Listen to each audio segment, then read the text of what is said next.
As cyclists, we need a whole load of advanced skills that probably weren't covered on your cycling proficiency test at junior school. Negotiating traffic, navigation, and of course coming up with new and innovative hand gestures to signal our displeasure to inconsiderate drivers.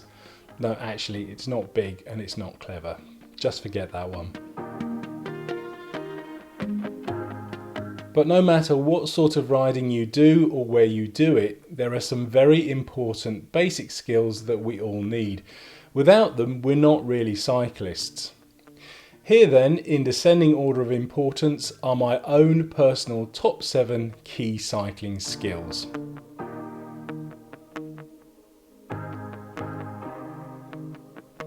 Number 1 on my list has to be balance.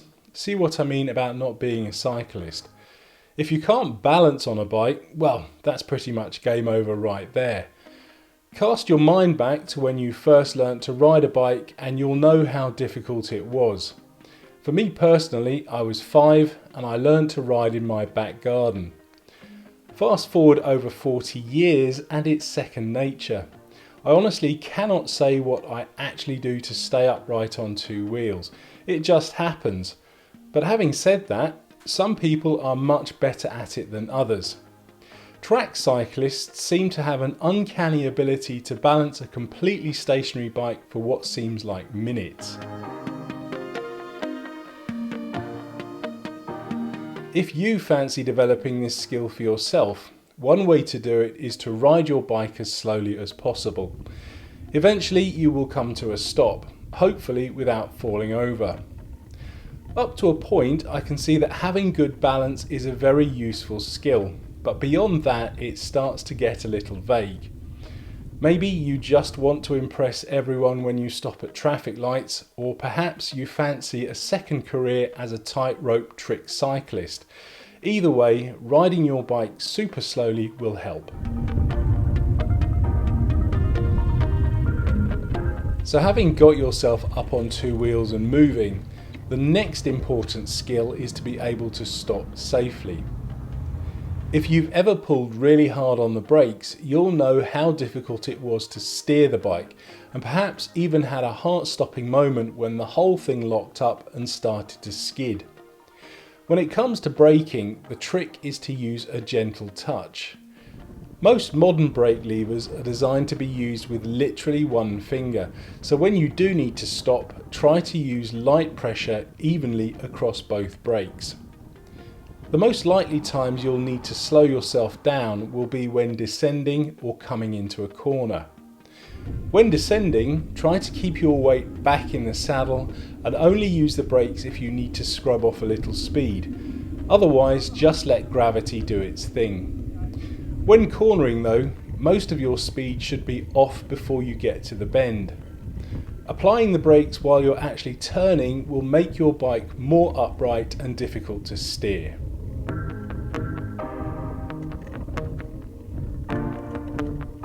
One important skill that tends to be overlooked is pedalling. As long as we can turn the pedals over, we kind of think that we're doing okay, but pedaling efficiently can save up to 30% of our energy. The reason that most cyclists use cleat to attach their feet to the pedals is so they're able to pull on the upstroke instead of just pushing on the downstroke. If the bike is set up correctly, this will enable the rider to pedal in complete circles using all of their leg muscles. A great way to develop good technique is one-legged pedaling. If you aren't confident enough to do this actually on the road, it works equally as well on a turbo trainer.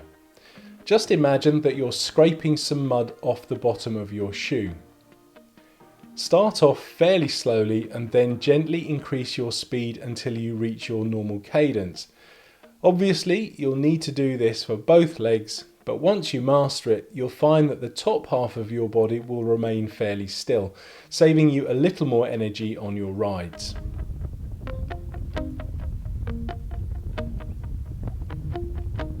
Next on my list is one-handed cycling. Now, there are many reasons why you would need to do this, but probably the main two are signalling to other road users and taking a drink from your bidon. Yes, this is very closely linked to your sense of balance, but there's also an element of confidence. Many new cyclists are worried that they will be unable to control their bike with only one hand on the handlebars. The way to overcome this is to do exactly that. Simply take one hand off the handlebars and ride. The trick here though is not to take your hand too far off the handlebars. You can begin to develop the confidence needed by literally just letting your spare hand hover a few millimeters above the bars. That way, if you need to, you can take control of the bike again immediately. As your confidence grows, you can move your hand further away from the bars, and very soon it will be second nature.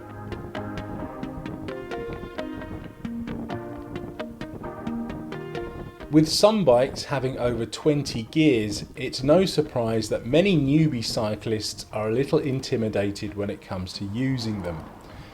Knowing when and how to change gear is actually a very basic skill that's easy to learn, particularly if you keep an eye on your cadence or the rate at which you pedal.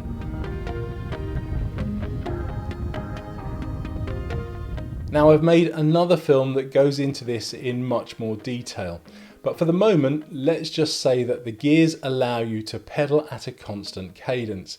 So for instance, if your natural pedalling rate is 90 revs per minute, you will want to maintain this cadence or something close to it, regardless of whether you're riding on the flat or going uphill.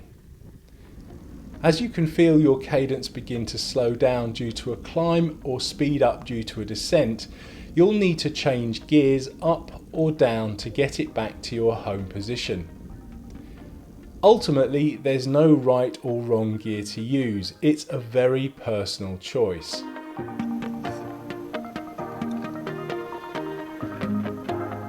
Probably the most important and frequent maintenance task that any cyclist will need to do is fix a flat. Punctures are as much a part of cycling as getting out of breath, and if you can't fix one by the side of the road, you could face a long walk home or an expensive taxi ride.